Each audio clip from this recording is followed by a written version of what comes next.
Welcome to another episode of Three Men in a War Game. I am Paul, and I don't do intros multiple times every night now. Hi, I'm Kevin, and I'm also not doing an intro.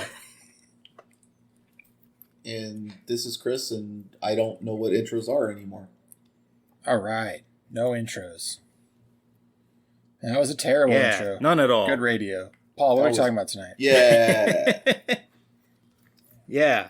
But we got on the slate for tonight. We're going to look at some other hobbies that we were involved in that we can take stuff that we're learning while doing those hobbies and apply it to miniatures gaming. Yeah. A topic that has been requested by our Discord. Yeah, so maybe well, not I don't know that it's so much been requested. Yeah, but I think it's more like they assumed that something was going to be coming and they wanted to at least get it out of the way. See, I mean, I am kind of like not another not minis episode, but yeah, we're definitely going to be talking about a Gunpla tonight. Because that's something the Gunpla, the nasty, nasty Gunpla. Especially you two have picked up a lot. Right, but we're going to be talking about how Gunpla can be translated into minis. Yes, that is. So it is minis adjacent. So this way we manage some expectations. We're not talking about making games to play with your Gunpla. That's Correct. True. All right, well, hobby progress, fellas. Paul. Which I have a good idea for anyway. But yeah. Paul, what have you been working on? I've finished a Gunpla. No way. Which one did you work on? I finished up, I think since the last time we talked, I finished up my, Wing Zero, whatever. I don't know, Feathers, I call him. Mm-hmm. It's from a show I didn't watch, so I don't know. But yeah, he's pretty badass. He's the Verka one, so there's a shit ton of water slides still to do, because that's apparently how those roll. The other thing that I've been working on 3 light machine gun teams for Chain of Command, because my game is coming up on Saturday. Nice. And I've kept putting this off, so now I'm like, in the ADHD crunch time to get them painted up. And I also have been working on something else, but I think I'm not going to talk about that because I think it's our discussion for next time. Sounds great. So yeah, I'm gonna keep the lid on. I agree. You should keep the lid on it. I will not keep the lid on what I've been working on because I feel like people who've been listening to the show for a long time know that it's a game that I've wanted to talk about probably since the inception of the show. But I picked up one of the brand new super hotness warbands for Bushido while I was at Adepticon. And I haven't been sharing it on the Discord because I like letting everyone think that my hobby inertia is more inert than inertia. But I have actually, been working on The Void, which is a warband of Eclipse, or basically monks who worship nothingness. And the return to nothingness. So very much up my alley. So they're nihilist, Lebowski? Yeah, nihilist monks. That's definitely the way to refer to the Void as nihilist monks. Like the back of the boxes on Bushido typically have like a thing that's sort of about the faction and a little blurb. And there isn't a blurb. It's just like 4 offset sentences on the back of the box. It says the death of time, the death of light, the death of existence, eternal night. And that's all it says. It's like so dramatic. Wow. Dude, I need those guys just on principle. Sorry, you guys talked over each other there. Oh, Highlander. Yeah, I don't know. Oh my god! Dude, either way, the minis are amazing. I thanks to a friend of the show, Shay, who was at Adepticon a day earlier than me. He was able to ninja shop the box set and the 2 extra minis that were available. So that means basically what that means is that I have 9 miniatures for this faction. It's basically the full 100 rice warband with options. So very excited to start actually playing some Bushido. I haven't actually got a game scheduled yet, but I'm very much working on getting the crew painted. And they are very, very much in progress. So that's what I've been working on is Bushido stuff. Nice. That's fucking awesome. Mm-hmm. And Mr. Potter, what about you, sir? I think the last time we talked, I think I was in the middle of building my Dynamis. So I gotten that finished. And then I have started with my son and I build kits at the same time. So he is building a Perfect Strike Freedom from the Battlelog line, and while he's building that, I am building a Power GM from the Stardust Memory movie from the UC timeline. So I'm building that right now, and I've got most of it done. I think I got like one leg left to build. So I try to keep pace with him, so it's a slower build because we keep at an 8-year-old's attention span, which is short. Right. Yeah. Short. Yep. Yeah. So and I've got the I don't have the box on me. I can't remember, but it's the Gundam, the RX Gundam from Stardust Memory as well too is on my build table as well. But I'm waiting for my scribers to show up tomorrow because some of the panel lines on that are a little shallow. So I'm waiting for those to come in so I can rescribe the existing panel lines. So that way the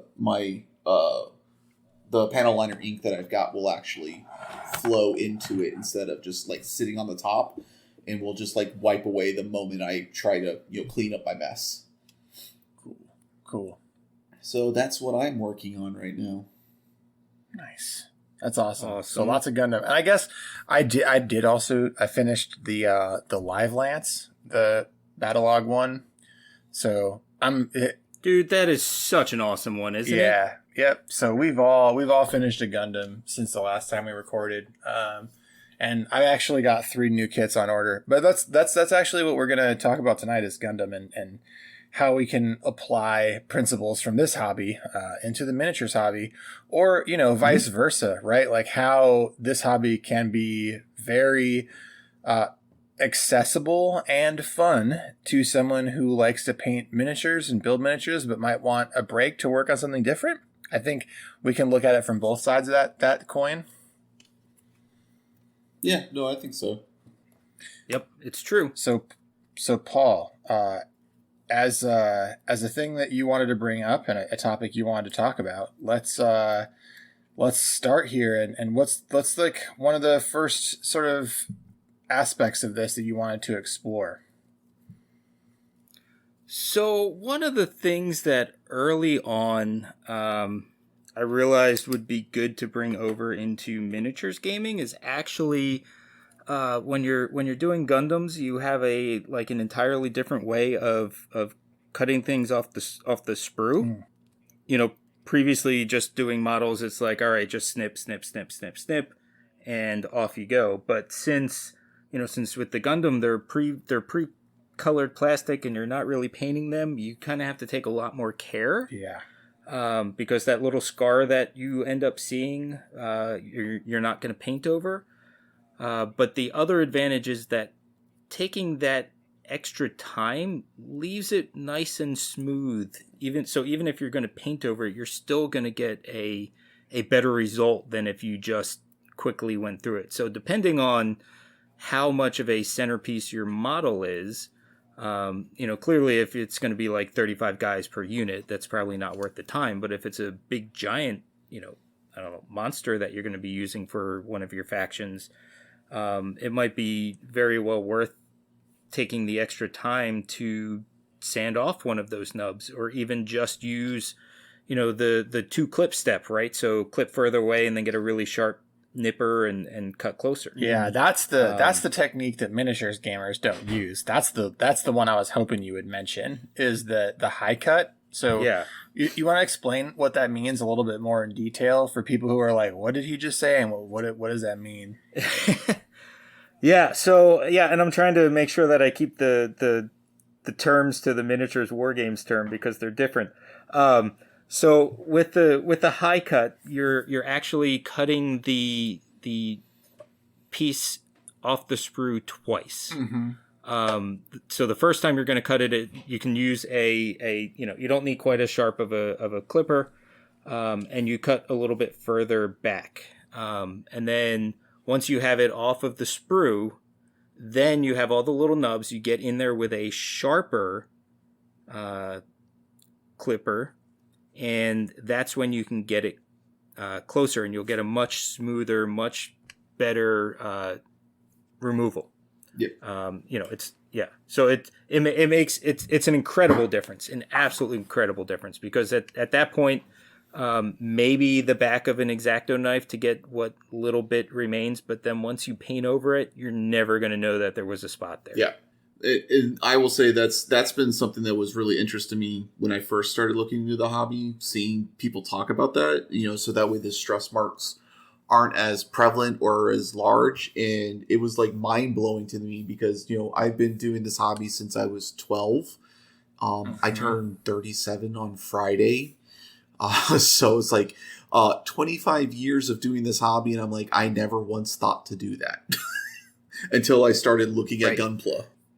Well, the first time I watched a video on it, I watched it and I was like, "Oh my god, how this is genius!" Like it solves so many problems that I've had because I've always hated that, right? Right. Like, because then if you don't get the good cut, then you're going at it with the X-Acto knife, and then you have that good chance of leaving the divot. And then if it really bugs you, then you're doing some green stuff to kind of try and fill that in. Yep. Or, you're just going, all right, well, there's that divot. Hopefully, once I start painting, it won't be as noticeable.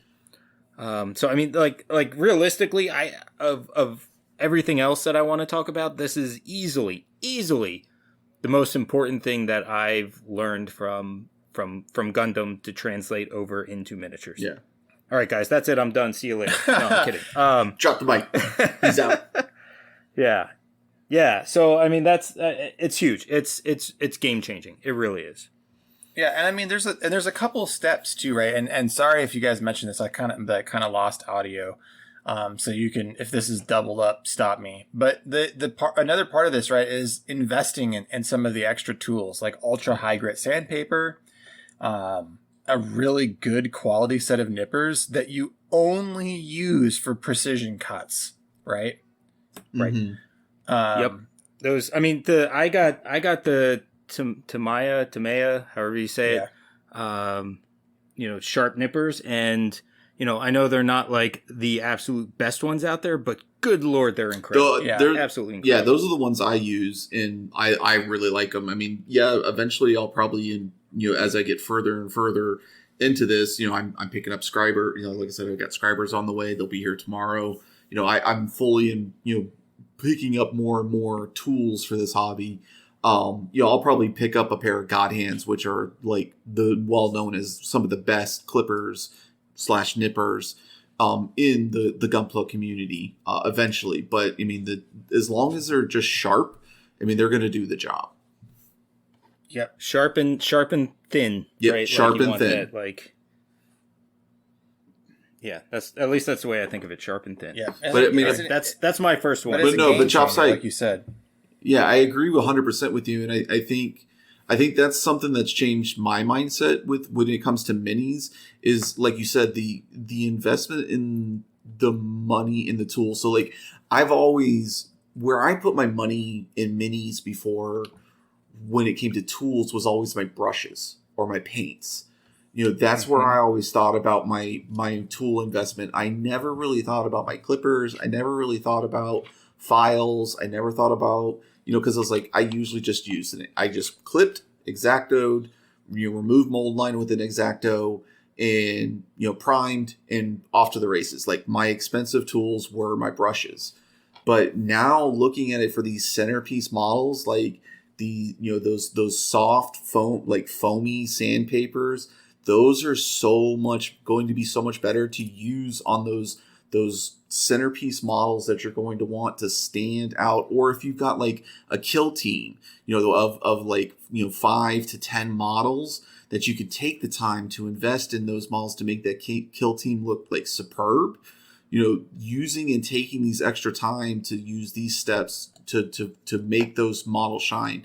Invest in your tools. Like, it's more than just paintbrushes and paints. Like, this has really made me see that. And this can actually segue us pretty nicely into the next tool recommendation, and a thing that I have used since picking it up for Gunpla, and for a totally different purpose. But the thing that I bought because I was trying to put stickers onto my Ava Unit 1, which is Jesus Christ, it's a whole thing. And the tool that I bought, was reverse action pliers.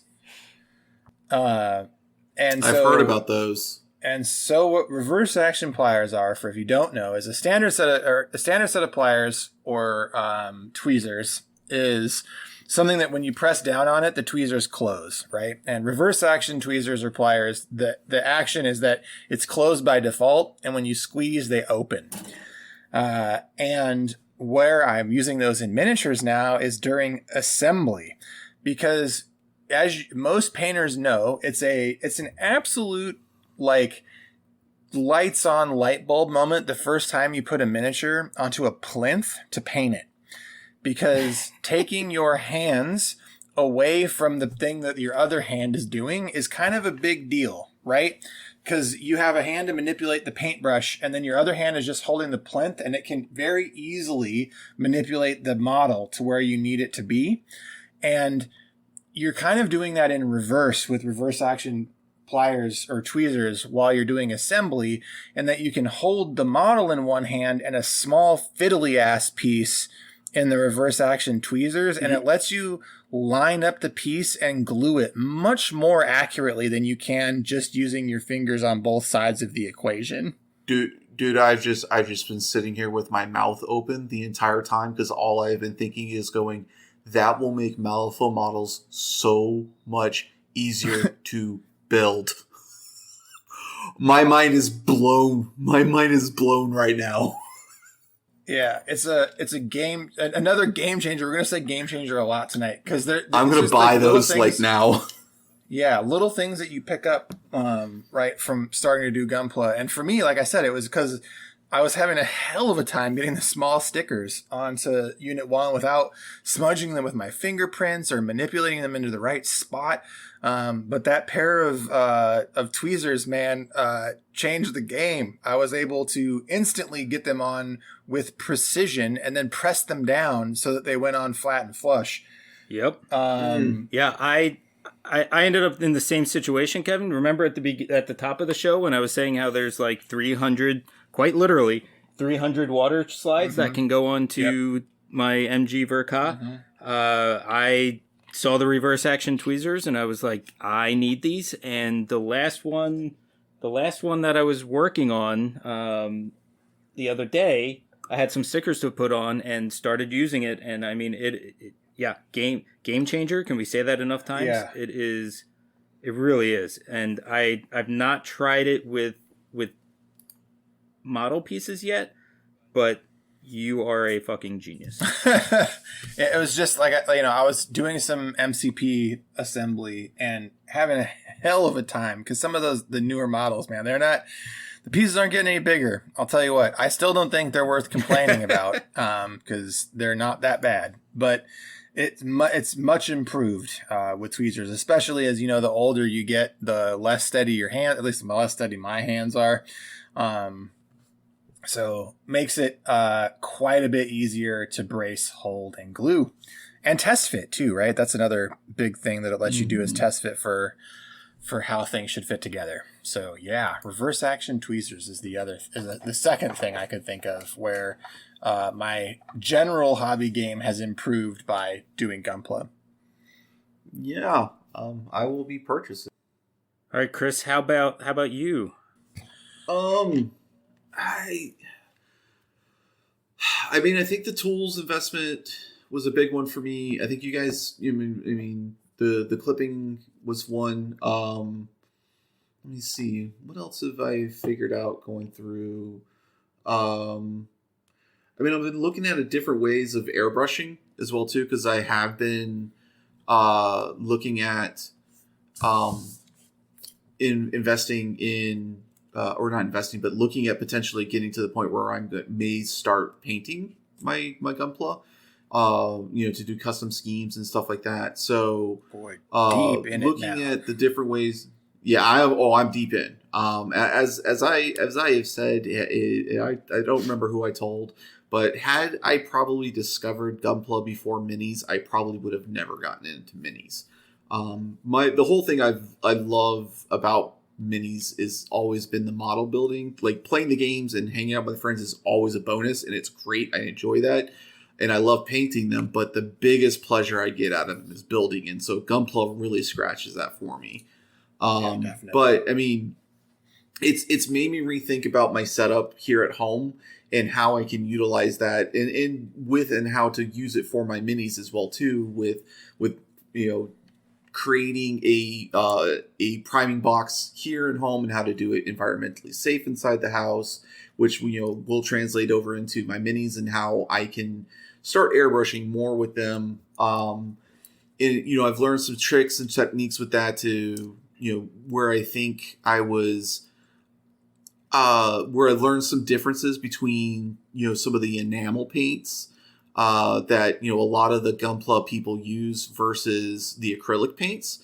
And so I'm going to start start looking at some of more of the enamel paints for my minis to test that with airbrushing, because one of the frustrations I always had with airbrushing was I always felt my the tip of my airbrush would always dry up really quick with my airbrush. And what I found out the acrylics tend to do that a lot, but the enamels, because of the chemical makeup of them, have they don't do it as as much. So it's got me thinking about dry time. Yeah, right. It's got a longer dry time, so it's got me looking at potentially, at least for like base coating and things like that, looking at more and branching out my painting, my paint repertoire, and looking at what I can do from there. So it caused me to do a lot of research that I can probably bring into the minis realm to look at what I'm doing for my painting.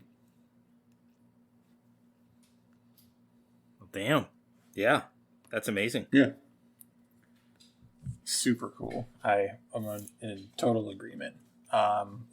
Man, what a deep plunge. Yeah. Sorry. That's a lot more than clippers, huh? Yeah, I want to talk about one more thing that I think before we, and there may be more that you guys have, but at least before I have points where I'd like to talk about the reverse end of this discussion, which is like how minis players might want to actually think about trying some Gundam and not just taking the tips that we have that go in the other direction. But the last thing I want to bring up is paint markers and in general lining markers, because I found that even if you think you can't draw at all, remember that miniatures are tiny and the details, like, it's not, what I'm trying to say is it's not as hard as you think to do small detail work with one of these pens. And the other thing that's cool about the pens is they wipe free with your finger. So even if you mess up while they're still wet, you can wipe them right off.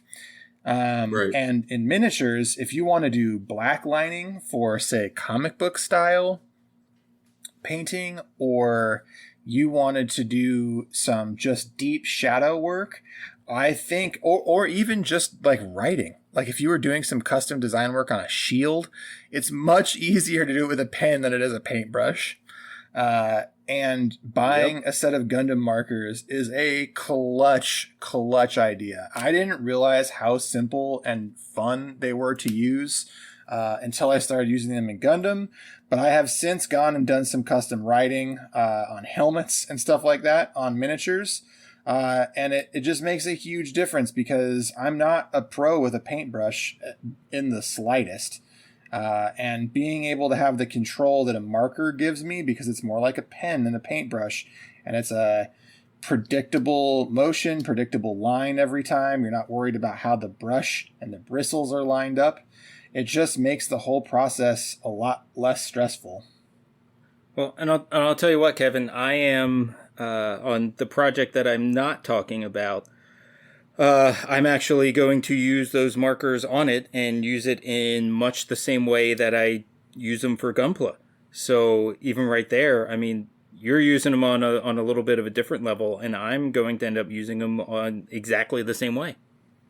Yeah, for panel lining. Yeah, for panel lining, which is what we use them for in Gundam, right? So right. So buying a set of these markers, and they're cheap, right? Like, I think the set that I got, which is a brown, a black, and a gray, which is really good for going onto primary colors, because the brown shades things like red and blue better than you think, and then and yellow also. Really, it's red and yellow that brown is for, but the gray and black are really good for emphasizing details and doing lining. So you can also get it for that, and it's 100% worth it. I mean, and if you have any doubts, one of the things to look at, go look at someone's examples of a Gundam model pre-panel lining with a marker and then post-marker. It's just a huge difference in the detail work.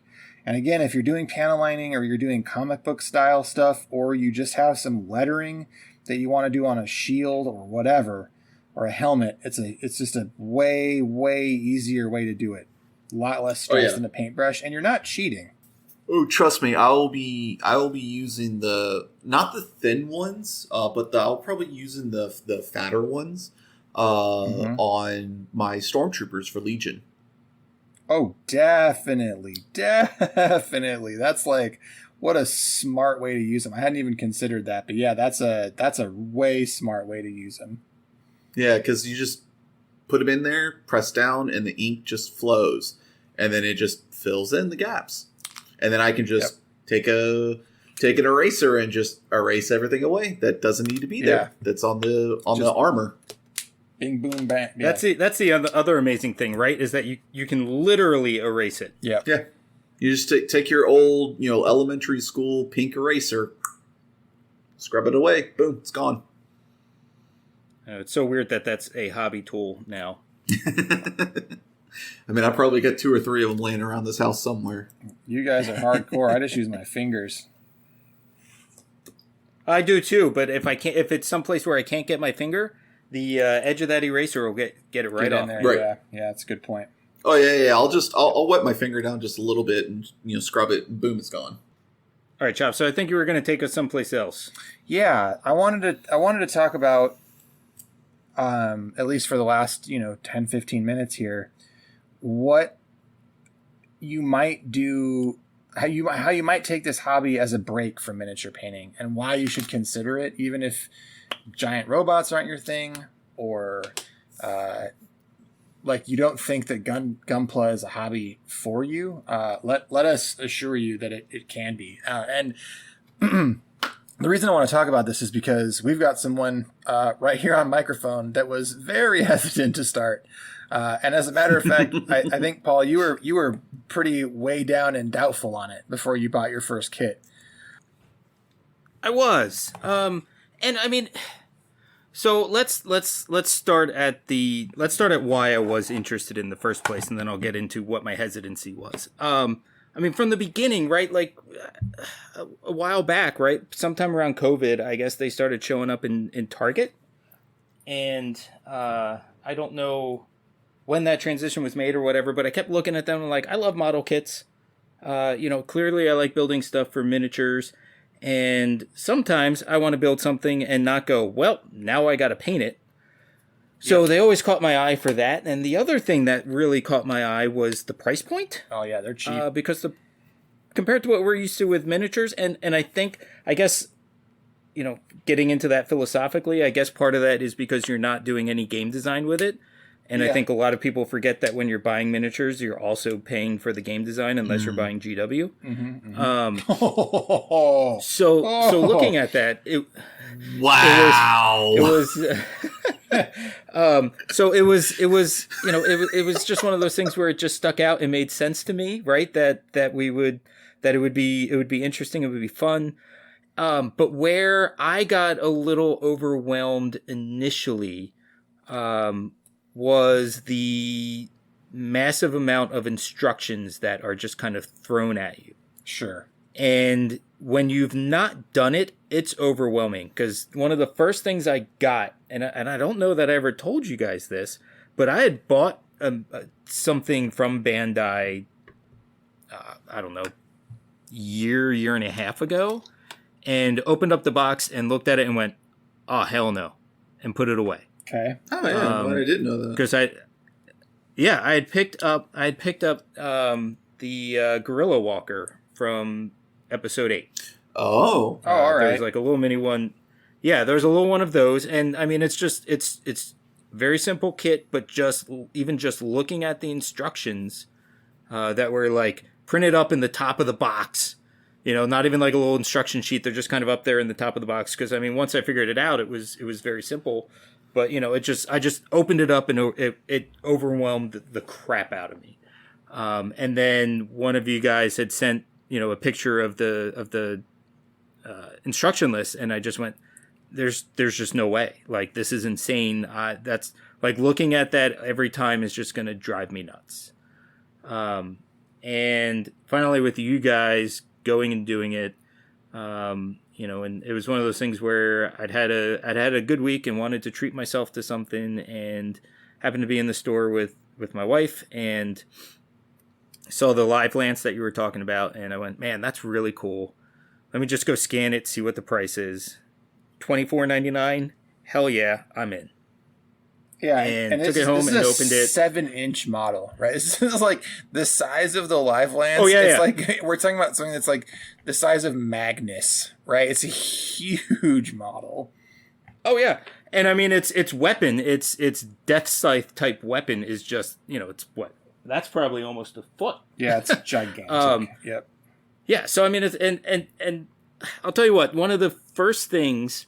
Now I'm gonna. I hope you don't mind me getting deep here. Do it. One of the first things that, after opening it, that made me realize this was a hobby that was at a different level than what I was used to, was the multiple plastic colors on one sprue.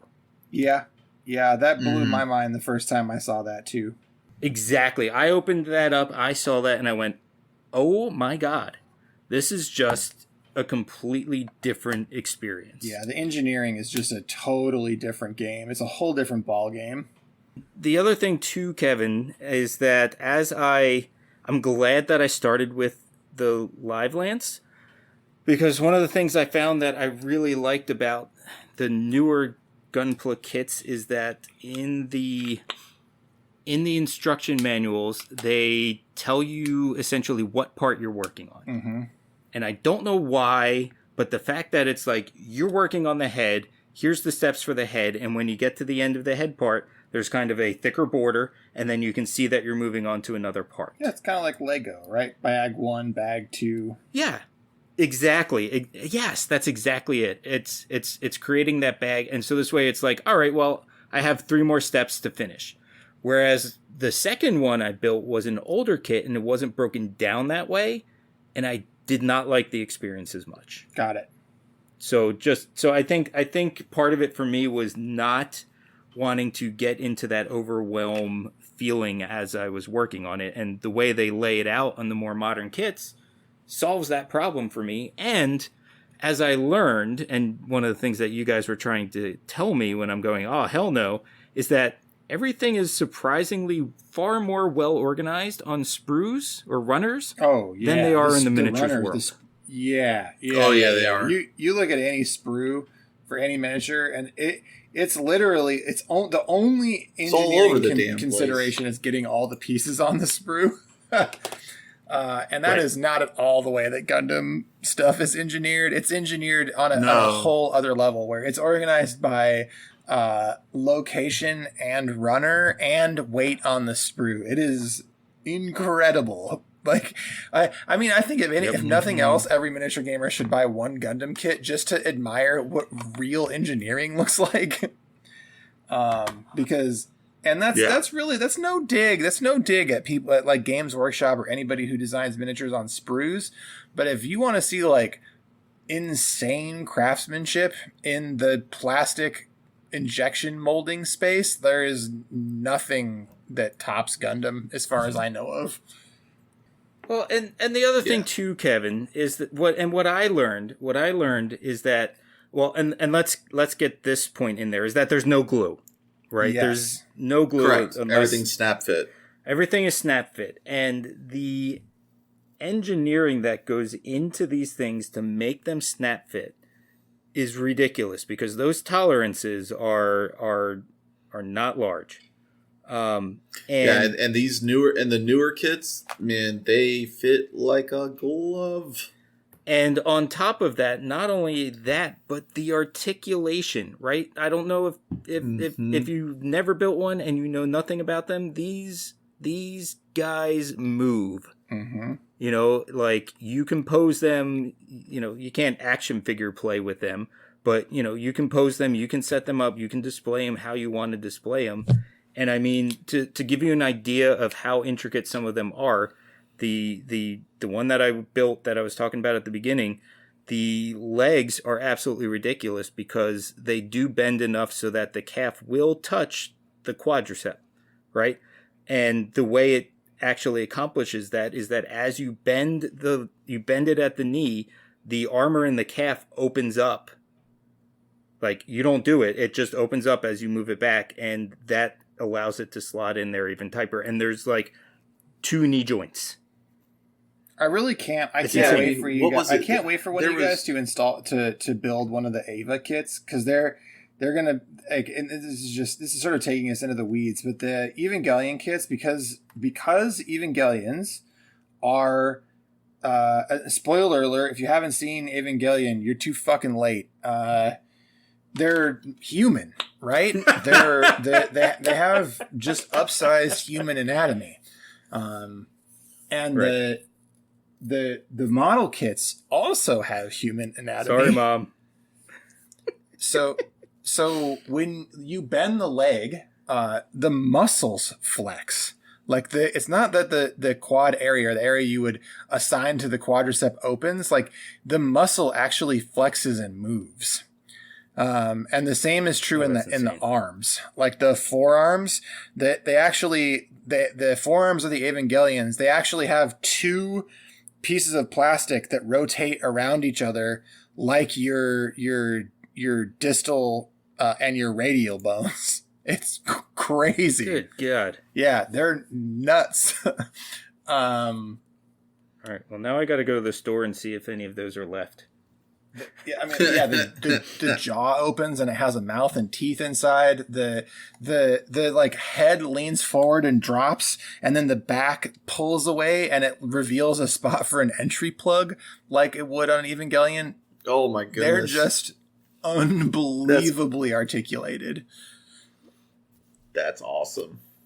Yeah, see, and I need them because that was like the first anime I ever watched. Yeah, it's so cool. That makes me wonder how my new kit that I just bought's gonna be when I finish building it. Yeah, it's gonna be pretty massive, man. It's gonna be a fun one to look at when it's done. But this is all to say that, like, if you're deep in the miniatures hobby, which, I mean, if you're listening to this, that's got to be where you are. I think it's worth buying a kit, and a good place to start is just one of the 2 entry grade kits that are now available. So and now we'll get into the take some notes part. So the entry grade comes in 2 models right now. It's the Strike Freedom and the RX-78-2. I would recommend just buying an entry grade RX-78-2. Their retail on those is anywhere between $7.99 and $9.99. And it's a really fun kit to build. I just finished one last week. Yep. It's a really fun kit to build. The entry grade, like if you are an experienced miniatures hobbyist, it will take you 45 minutes from start to finish to put an entry grade model together. So Kevin, let's take a step back here real quick, and I think it's worth explaining what the heck you're talking about when you say entry grade. Oh God, because it's more than just our opinion that it's entry level, right? Yeah. Oh, do it. Let's do it. Go ahead. I didn't realize we were going to go this deep, but let's do it. No, it's all you, sir. All you. Okay. No, we're going that deep. Go for it. I can do it. All right, let's give it to Chris. All right. Okay. So Bandai breaks down every one of their kits by essentially their scale, their detail, and some of it's in terms of what type of stickers and the color plastic you get and things like that. So like Chops was saying, it starts at the entry what they call entry grade. So those are ones that are, again, they're not as high detailed. They can snap right off of the sprues. You don't need a lot of tools to do. I don't think you actually need any tools to build these. Nippers. And like I said, you could build them in about 45 minutes. From there, and then from there you go up to what is called high grade.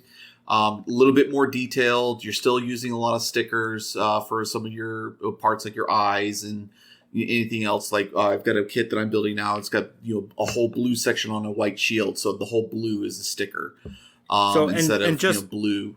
And just to get into that a little bit more, so if you're poking around in the world of Gundam, they call it color correction. Correct. So so there's that one, and then your next step is what they call real grade. Real grade is what Bandai imagines a Gundam would look like in the real world.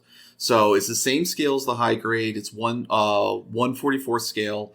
And again, you're going into a little bit more detail. You're doing less color correction. You're getting a lot more of your sprues being the correct color. And then the next step up from there is what they call master grade. Now you're into 1/100th scale. You're getting a lot more detail because you're getting a lot bigger model. And then from there, you get to 1/60th scale, which is perfect grade. A lot of these kits come with LED lights in them. They have a lot of detail. They come with a lot of extra stuff. Some of them even come with actual metal parts. So you're branching in from like just plain old plastic to just actual metal. As they grow and grow that line, I think the last perfect grade that came out was the RX-78-2 Unleashed, and that one had like metal articulated pieces inside of its frame. So that they're continuing to engineer their Marvels. I think they got a new one coming out that's got like a pure gold frame coming out. So they keep doing things, but that's kind of in a nutshell the breakdown of what an entry grade versus all the rest of the grades mean. Yep. So if you're listening and you are curious about the one that Potter was just talking about, go onto YouTube and there is a video of Adam Savage building it. And it's like kid in a candy store excitement over the engineering on this. But the thing that blew my mind was that he took a section of leg skeleton, so like the internal structure of the leg off of the sprue, and it was already articulate coming straight off the sprue.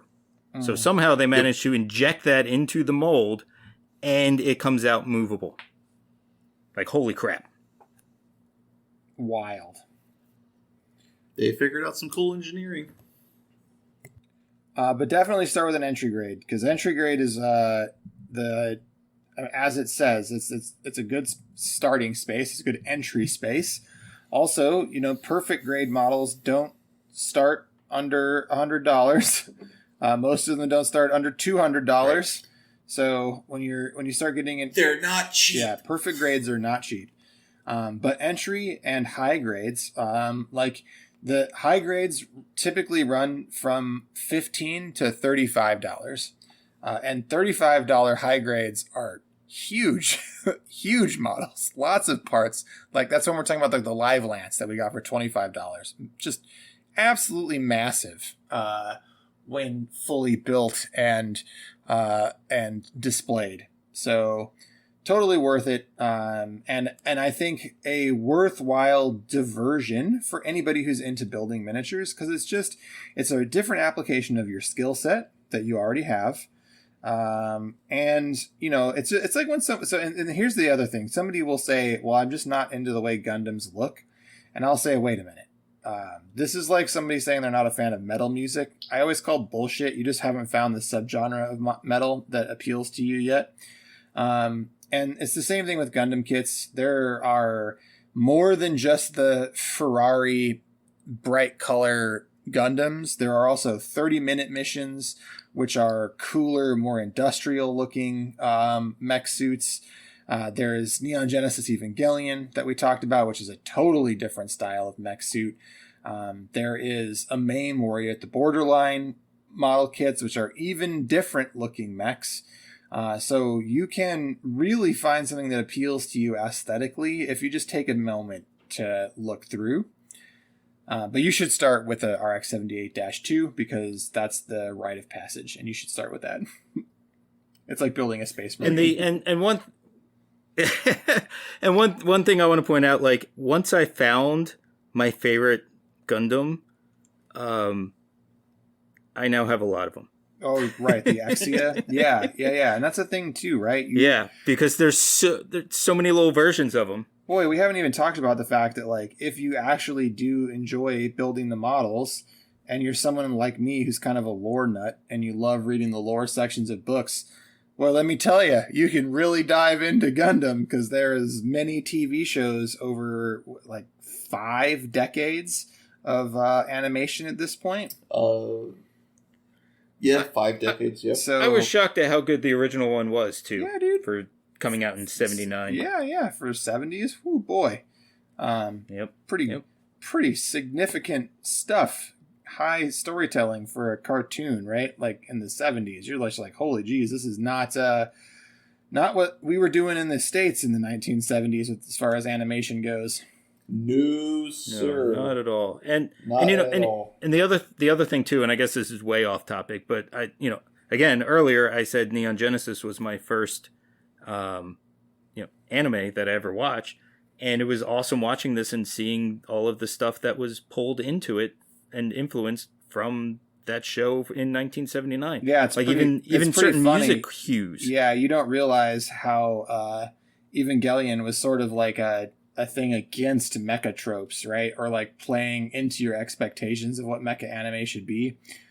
And its treatment of child soldiers, which is sort of a prevailing theme through all of Gundam, is what teenagers go through when they're pushed into combat situations. But that's another just an interesting thing about the hobby, right? Is getting into the anime and starting to love the storylines and the characters and just the rich history. But really, just looking at it from a purely hobby perspective, there's a lot to love. And that's really what I wanted to get across. 100%. I think, did you guys have anything else, or is that sort of, have we done it? Have we covered the things we wanted to talk about tonight? I know I talked about what I wanted to talk about.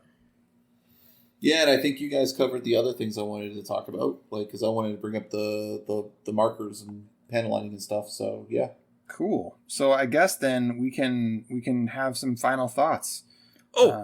I have one last thing I wanted to say real quick. And this is a buyer beware kind of situation. Right now, Gundam kits are in high demand, and a lot of them are hard to get. So be very careful if you're buying on Amazon. Check prices elsewhere to make sure you're not getting ripped off. Yeah, definitely. If you heard this and if you're in the United States, right? I should respect the fact that we have listeners that aren't in the U.S. But if you're in the United States and you're listening to this right now and you're like, you know what, this sounds really cool, go to Target. Because Targets around the country now are carrying these in the same section where you'd find video games. They're sort of tucked along the back wall by the TVs, video games, and books, along where they have like movie memorabilia and movie action figures. Yeah, it's where they usually have all the Funkos. Yep. There are for the pops. There are Gundam models to buy back there. And that entry grade RX 78-2 is a model that is almost always on the shelf there. So you can get it there. Also, there are many friendly local game stores who stock Gundams. And also local hobby shops, so places where you'd buy model cars, very often stock Bandai model kits. So you can go to those stores as well to buy Gundam. Yep. So if you've avoided that section of your store, go check it out. Yeah, definitely. We promise it's not scary. All right, so final thoughts time for Gundam. Wow. So it's far cooler than I thought it would be, and I don't know where I'm gonna put them all. And buy lots of Exias, because Exia. I would say my final thought is just try it. You know, what have you got to lose? If you're in this hobby, you'd probably have $25 to spend on a model. And I really think you'll enjoy the process. So give it a shot. My final thought is it's become way more addicting than I thought it would be. All right. Paul, you want to read us out? Yeah. First of all, thank you to all of our patrons. You guys are amazing. Thank you to Static as a City for the music at the top and bottom of the show.